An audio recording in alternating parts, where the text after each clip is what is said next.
다니고 말씀도 수없이 많이 들었는데, 그리고 나름 은혜도 체험했고 정말 그런 믿음으로 살아왔다고 생각을 하는데, 정말 나는 지금 그리스도 안에서 살아가고 있는가? 나는 하나님 말씀에 대한 지식이 많아진 만큼 또 그 말씀대로 정말 순종하며 사는가? 하나님의 말씀을 진리로 믿고 그 진리 안에서 참된 자유함을 누리며 살아가고 있는가? 우리 자신을 향해서 물으시기 바랍니다. 나는 날마다 성령 충만을 위해서 간구하면서 하루하루 뜨겁게 신앙생활을 하고 있는가?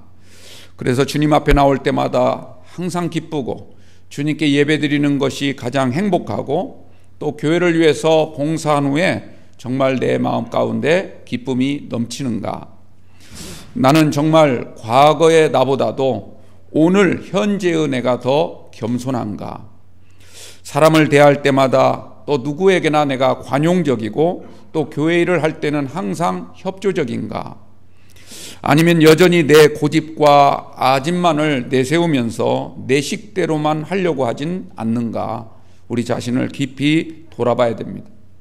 만약 여러분들이 이런 질문에 대해서 맞습니다, 예스라고 말할 수 없다면, 아무리 수십 년간 우리가 예수를 믿고 성령의 은혜를 받았다고 해도 그것이 정말 우리에게 어떤 의미가 있는가, 어떤 영향을 끼쳤는가 라고 하는 것에 대해서 의문을 가져봐야 됩니다. 왜 많은 사람들은 교회에 다니고 은혜를 받았음에도 불구하고 하나님 말씀대로 살지 못할까? 왜 구원을 받았는데도 불구하고 우리는 주님 안에서 참 자유를 누리지 못하는가? 왜 하나님을 내 생명의 주인이라고 그렇게 말을 하면서도 주님께 헌신할 때는 자꾸 마음에 거리낌이 있는가? 왜 충성을 다하지 못하는가? 우리는 성령을 체험했다고 하면서도 왜 우리 삶에 성령의 열매가 나타나지 않고 있는가? 여러분들 깊이 고민을 해봐야 됩니다. 그 이유가 무엇일까? 그 이유가 여러 가지가 있겠지만 가장 근본적인 이유는 바로 우리 주님을 인격적으로 만나지 못했기 때문에 그렇습니다.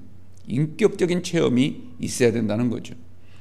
인격적으로 만나지 못했기 때문에 하나님을 믿어도 내 인식의 틀 안에서만 하나님을 인정하려고 합니다. 인격적으로 만나지 못했기 때문에 성령을 체험했다 할지라도 성령 충만함을 받아서 성령의 지배에 따라 살아가지 아니하고 여전히 내가 내 인생의 주인, 내 삶을 결정하는 모든 결정의 주인이 자신이 되어버리고 만 겁니다. 인격적으로 주님을 만나지 못했기 때문에 하나님의 말씀을 들어도 당장 내 눈앞에 놓인 현실, 내 형편과 처지 앞에서는 순종하지 못할 때가 너무나 많은 것이죠. 여러분들, 하나님을 믿는 사람들에게 있어서 가장 어려운 것은 하나님을 믿는 겁니다. 하나님을 믿는 것. 정말 내가 하나님을 믿는가?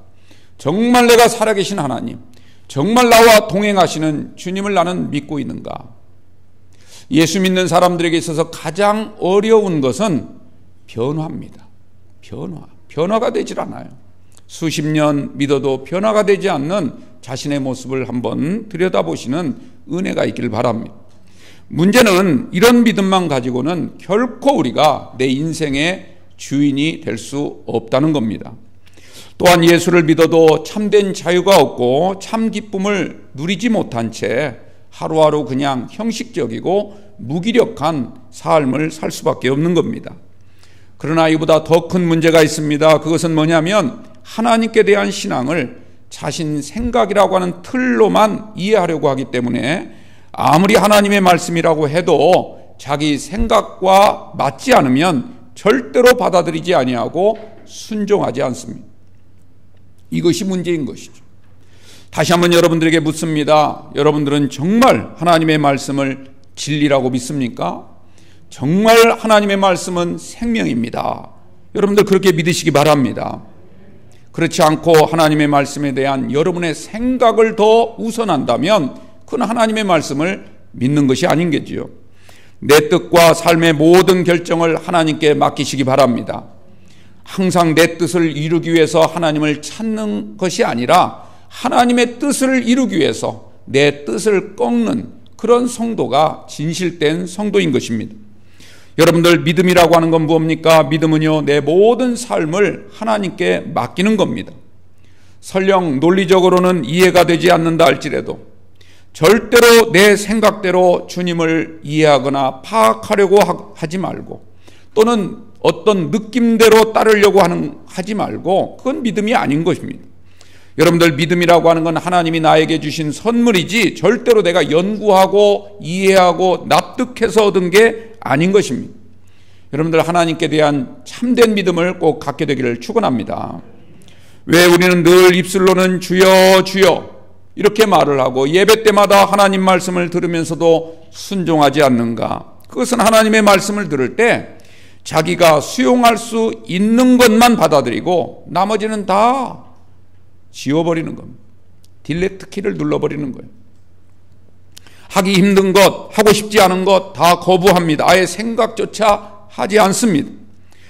여러분들, 역사적으로 되돌아보면 교회의 위기는 항상 말씀의 위기로부터 시작이 됐습니다. 하나님의 말씀을 진리로 여기지 아니하고 신앙생활의 경력만을 가지고 누가 먼저 왔느냐, 누가 이 자리를 차지했느냐에 따라서 권력 집단이 형성되는 이런 우스꽝스러운 일이 벌어졌습니다. 성령의 은혜를 사모하기보다는 옛날 받았던 은사, 여기에 대한 추억만으로 신앙생활을 유지합니다. 이로 인해서 교회는 부패하기 시작했고 세상 속에서 교회의 힘은 급속도로 추락했다는 것을 우리는 역사적으로 충분히 살펴볼 수가 있는 겁니다. 여러분들, 인간의 지식이 아무리 뛰어난다 할지라도 그것만 의지하는 것은 대단히 위험한 일입니다. 대단히 위험한 일입니다. 왜 그럴까요? 여러분들, 이 세상 지식은 결코 완전하지가 않습니다. 그러니까 날마다 새로운 이론이 나오는 겁니다. 옛날에는 진리로 믿었었는데 지금은 그게 진리가 아니게 되는 그런 일들이 허다하게 많습니다. 이 세상의 모든 지식은 완전하지도 않고 정확하지도 않고 이 세상 지식은 다 한계가 있다는 겁니다. 오류가 많습니다.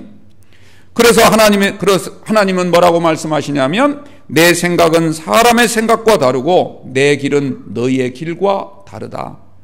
또 말씀하십니다. 하늘이 땅보다 높음같이 내 길은 너희보다 높고 내 생각 또한 너희보다 높으니라. 주님은 말씀하십니다. 여러분들, 또 지식을 너무 신뢰하게 되면요, 참 아이러니하게도 지식을 신뢰할수록 그 사람은 지식의 종이 됩니다. 참 위험한 것이죠. 여러분들, 하나님의 말씀에 대한 지식도 마찬가지입니다. 너무 말씀을 많이 하는 것은 참 좋은 거지만 너무 말씀의 지식에만 매이게 되면 그 지식이 오히려 자기를 묶게 됩니다. 자꾸 제한을 시키는 겁니다. 하나님의 말씀이 자신을 다스리는 것이 아니라 하나님 말씀에 대한 자신의 해석이 자신을 지배하는 겁니다. 이게 굉장히 위험한 일이죠. 그렇게 되면 하나님의 말씀을 순종하는 게 아니라 하나님의 말씀 가운데 자신이 해석한 것만을 수용하게 되는 이러한 모순에 빠질 수가 있습니다. 여러분들, 다시 한번 물으시기 바랍니다. 여러분은 하나님의 말씀을 정말 진리라고 믿고 정말 생명이라고 믿습니까? 하나님의 말씀에 대한 지식에 따르는 삶을 살아가고 있습니까? 여러분들 잘 구분하시기 바랍니다. 내 뜻과 삶의 모든 결정을 하나님께 맡기고 사는가? 나는 날마다 성령 충만을 간구하면서 신앙생활을 뜨겁게 감당하고 있는가? 정말 찬송을 부를 때 나는 기쁨이 넘치고 기도할 때 나는 정말 확신을 갖고 하나님 앞에 간구하고 있는가? 나는 늘 겸손하게 주님을 섬기고 교회에 봉사하는 일이라면 어느 모든 것들 다 제쳐두고라도 교회 일에 힘쓰고 있는가? 항상 성도들과 협조하고 모든 사람에게 관대하며 누구나 받아들이려고 하는 수용적인 마음으로 교회에 다니고 있는가? 깊이 한번 스스로를 점검해 보시기 바랍니다. 여러분들, 오늘 우리가 읽은 이 본문 말씀을 보십시오. 주님은 말씀하십니다. 너희는 나를 불러 주여 주여 하면서도 어찌하여 내가 말하는 것을 행하지 아니하느냐. 다시 말하자면 입으로는 주님 예수 제일 잘 믿는 것처럼 그렇게 보여지지만 그러나 실제로는 주님의 말씀에는 순종치 않는 이중적인 신앙관을 가진 사람들을 책망하고 계신 겁니다. 또 이어서 말씀하십니다. 내가 나와 내 말을 듣고 행하는 자마다 누구와 같은 것을 너에게 보이리라. 여러분들, 내 말을 듣고 잘 행하면 어떻게 되는지 이제부터 내가 너희에게 설명해 줄 테니까 잘 들어보라, 이런 뜻이죠. 그러면서 48절과 49절에 이어지는 말씀을 보면 집을 짓되 깊이 파고 주추를 반석 위에 놓은 사람과 같으니 큰 물이 나서 탕류가 그 집에 부딪히되 잘 지었기 때문에 능히 요동하지 못하게 하였거니와. 하나님의 말씀을 잘 듣고 지키는 사람을 얘기하고 있는 거죠. 그러나 반대로 49절 말씀, 듣고 행하지 아니하는 자는 주추 없이 흙 위에 집 지은 사람과 같으니 탕류가 부딪힘에 집이 곧 무너져 파괴됨이 심하니라, 이렇게 말씀을 하십니다.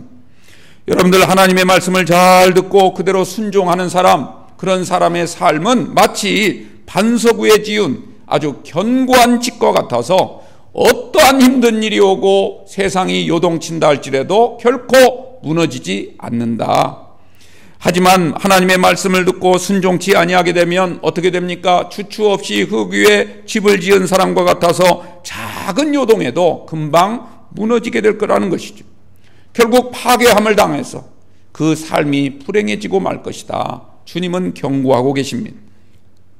우리가 정말 살아계신 하나님을 믿는다면 여러분들, 하나님을 하나님 되게 하시기 바랍니다. 우리 따라서 한번 해보실까요? 하나님을 하나님 되게. 여러분들, 이게 무슨 말일까요? 세상 사람들은요, 우리가 정말 제대로 믿고 있는지, 정말 믿는 자의 모습으로 삶을 살아가고 있는지 이것을 보면서 하나님이 살아계시는구나, 살아계신 하나님을 고백하게 된다는 뜻입니다. 그게 하나님을 하나님 되게 하는 일이죠.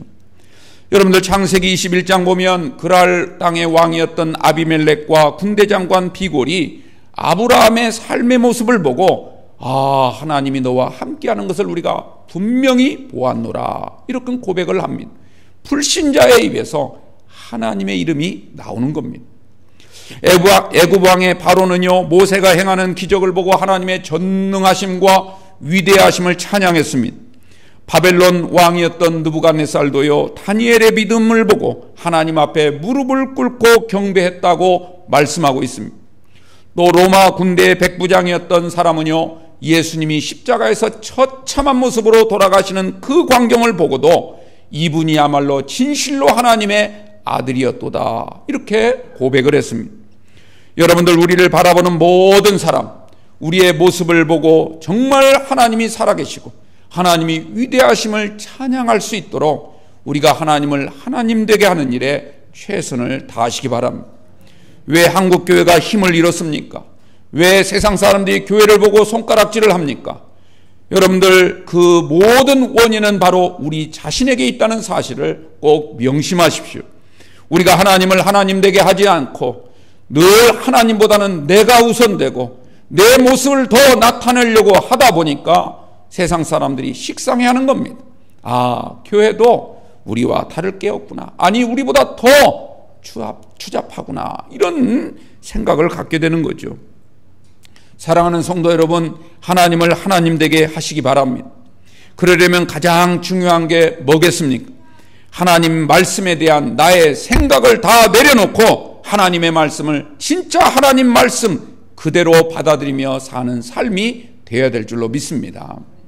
하나님의 말씀에 대한 나의 지식 체계를 앞세우지 마시고 말씀 그대로 순종하는 삶을 사는 것, 이게 여러분들 쉬운 것 같지만 어렵죠. 그야말로 믿음이 있어야 되는 겁니다. 이 믿음을 꼭 갖는 여러분들이 되시기 바랍니다. 내 형편이나 또는 주변 사람들의 눈치만 살피지 마시고 오직 하나님께 집중하십시오. 인생을 의지하지 마시고 도울 힘이 없는 방백들을 의지하지 마시고 우리는 오직 하나님만을 바라보시고 말씀을 의지하며 믿음으로 나아가는 저와 여러분들이 다 되시기를 예수님의 이름으로 축원합니다. 우리가 이렇게 삶을 살아갈 때 하나님이 나를 통하여 비로소 모든 사람들에게 하나님이 될 수가 있는 겁니다. 우리만의 하나님이 아니라 세상 모든 민족의 하나님이 될 수 있다는 사실을 꼭 기억하십시오. 하나님은 우리만 창조하신 것이 아니라 세상 모든 만민을 창조하시고 모든 세상 거민의 하나님이 되기를 원하시는 줄로 믿습니다.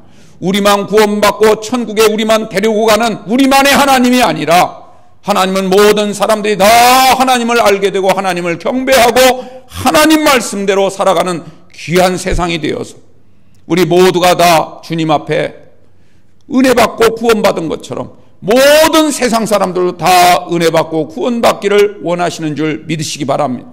아무리 흉악한 죄인이라 할지라도 단 한 사람이라도 더 주님 앞에 돌아오기를 간절히 기다리는 하나님의 마음, 그 마음을 여러분들 헤아리시고 늘 하나님의 말씀을 존중히 여기시고 그 말씀에 순종하며 사는 우리 영광교회 성도들이 되시기를 축원합니다. 여러분들, 제가 좋아하는 시 한 수만 여러분들에게 잠깐 소개할게요. 알프레드 드 스자라고 하는 분, 누군지는 잘 알지 못해요. 어떤 분은 뭐 신부라고도 하고 어떤 분은 그냥 일반 작가라고도 하는데, 그분이 쓴 시가 아마 여러분들도 한 번쯤은 들어보셨을 겁니다. 춤추라 아무도 바라보고 있지 않은 것처럼, 사랑하라 한 번도 상처받지 않은 것처럼, 노래하라 아무도 듣고 있지 않은 것처럼, 일하라 돈이 필요치 않은 것처럼, 열심히 살라 오늘이 마지막 날인 것처럼. 짧은 시지만 굉장히 중요한 우리에게 교훈이 되고 또 도전이 되고 힘이 되는 그런 말씀이죠. 춤추라 아무도 바라보고 있지 않은 것처럼, 사랑하라 한 번도 상처받지 않은 것처럼, 노래하라 아무도 듣고 있지 않은 것처럼. 제가 전에 어떤 분이 이렇게 막 콧노래, 이 흥얼흥얼 콧노래를 부르시길래, 아우 집사님 노래 잘하시네요, 다음 주에 특송 한번 하시는 게 어때요? 그랬더니 막 손사래를 치면서, 아유 목사님 저 노래 못해요, 노래 못해요. 금방까지도 노래하시더니 노래 못한다고 막 그렇게 기겁을 하시는 거예요. 여러분들, 세상에 노래 못하는 사람이 어디 있습니까? 다 노래 다 합니다. 근데 왜 그분은 노래를 못한다고 하는 걸까? 가만히 제가 생각을 해봤어요. 그분이 왜 노래를 못한다고 말한 것일까? 그분 머릿속에는 노래라고 하는 것은 이렇게 해야 된다라고 하는 자신만의 노래에 대한 생각이 있는 거예요.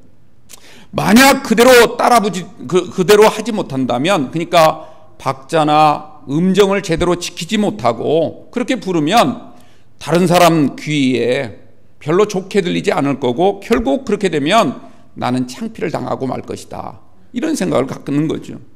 그래서 결국은 나는 정말 노래 못하는 사람 취급을 당하게 되고, 그렇게 되느니 차라리 안 부르는 게 낫다, 그런 거 아니겠습니까?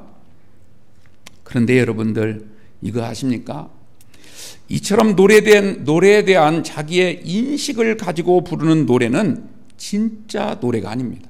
그건 진짜 노래가 아닌 거예요. 그것은 노래에 대한 자기 생각에 따라 노래라고 하는 기교, 노래라고 하는 하나의 음악 체계를 표현한 거에 불과한 것이죠. 그러지 않습니까? 여러분들, 진짜 노래는 어떤 노래입니까? 아무도 듣고 있지 않은 것처럼, 어느 누구도 의식하지 않고 눈치 보지 않고 그냥 내 마음에 흥겨운 대로 나오는 흥얼거리는 노래라 할지라도, 비록 음정이 맞지 않고 박자가 틀린다 하더라도 그냥 내 마음의 기쁨을 있는 그대로 솔직하게 표현하면서 어느 누구도 듣고 있지 않은 것처럼 부르는 노래, 그게 진짜 기쁨의 노래고, 그 노래가 그 사람의 마음을 울리게 만들고 다른 사람을 감동시키는 줄로 믿습니다.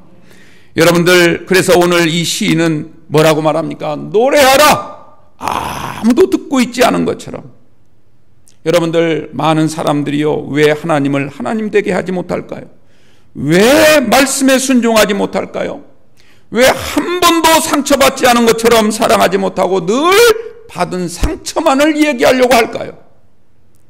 여러분들, 하나님께 집중하지 아니하고 정말 우리가 하나님을 사랑해야 되는데 사랑의 정도가 떨어지니까 우리는 늘 하나님께 대한 진짜 믿음보다는 하나님께 대한 자기의 인식, 하나님께 대한 자기의 지식 체계를 가지고 하나님을 섬기는 경우가 너무 많다는 겁니다.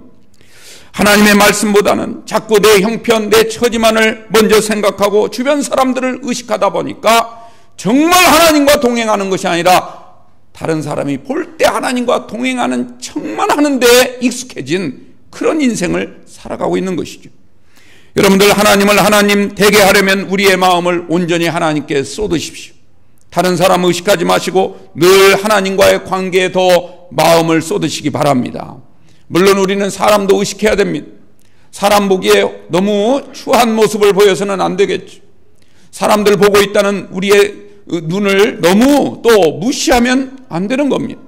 그러나 여러분들 그 무엇보다도 하나님께 대한 마음을 더 키우시기 바랍니다. 하나님께 대한 자기의 생각을 앞세우지 마십시오. 하나님께 대한 자기 생각을 자꾸 앞세우다 보면 절대로 하나님의 은혜를 받을 수가 없고 능력 있는 그리스도인의 삶을 살지 못하는 것입니다. 그저 그냥 막연하게 내가 지금 주님과 동행하고 있으려니 착각하면서 나아가는 삶이 되는 것이죠. 사랑하는 성도 여러분, 올 한 해 살아갈 때 하나님을 하나님 되게 하시는 귀한 삶이 되시길 바랍니다.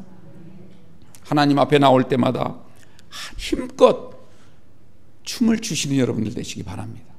다윗처럼 번개가 들어올 때 사람들은 막 의젓하게 점잔을 빼면서 자기가 아주 고상한 척 그렇게 하지만 다윗은 어떻게 했습니까?